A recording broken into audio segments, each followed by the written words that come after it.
So again, because of the noise, I'm going to talk to you from behind the camera for a minute. The next thing in this common fencing series is parrying and defense. In the Lichtenauer tradition, he mostly talks about sort of offensive defense, attacking within the parry almost, counter-attacking rather than static parrying. We're going to move away from that. We're going to focus on defense as defense. We're going to focus on small static parries from which we can work, and that's what we're going to get started with. In part, it's more intuitive for a lot of beginners, in part because it doesn't require you to learn a stack of new techniques. We're going to use one particular parry, just a parry to the side, slightly extended, kind of like if you're going into Meyer's plow, or a slightly extended version of a sort of more standard plow. I'm going to show you this on both sides, and then I'm going to show you the motion to get there from our guard, or from after cutting, or from after thrusting.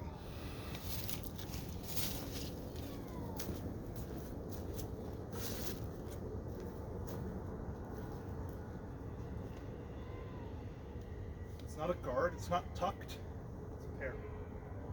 Here. Tip in line, angled outward with the hands. Or on the other side. Again, extended, not tucked. Tip in the middle, angle from the hands. This parry can deal with a lot. And if we need to move it further up or down, we can do that without changing anything other than where we put our hands. If we're parrying something in the middle, parrying something low, parrying something high, this functions for just about all of them. It's not ideal, but we're not talking about ideal here, we're talking about extreme basics. And it's an easy position to get to from any of the positions we've talked about.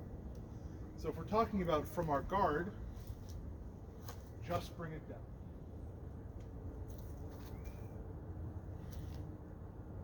Not only is it a simple motion and doesn't require much change in our arms or our hands, except for you'll see me thumb grip in that parry, which I prefer because it gives stability, but we're not going to get there yet.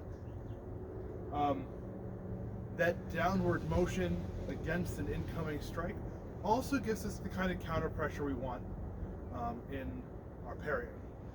And when we talk about the angling, that gives us the edge-on parry that we want rather than a flat parry.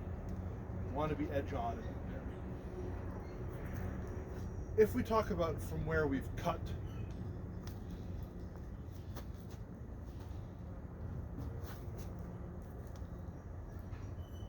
it's right there. After the cut, we barely have to move. Now if we cut with the tip further down, it's still right there, and just a lift of that tip. We're talking about going from a thrusting position, that extended ox-like position,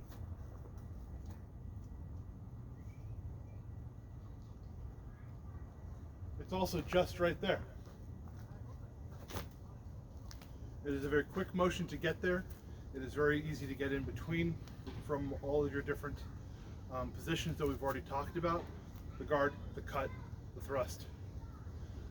And so it's very useful and very basic, and that's just where we're going to be. I'm going to at some point introduce void as a parry. In some of the newer German saber manuals, we talk about parries being either negative or positive. Positive being what you consider just a strong parry, and a negative parry just being voiding the blade. And then, like in a lot of saber work, combining the two. And that plays just as well in longsword. So that's it, nice and simple. We now have all the elements. We have our stance, we have our footwork, we have our offensive actions, we have our defensive actions. In the next video, we're going to talk about putting them all together.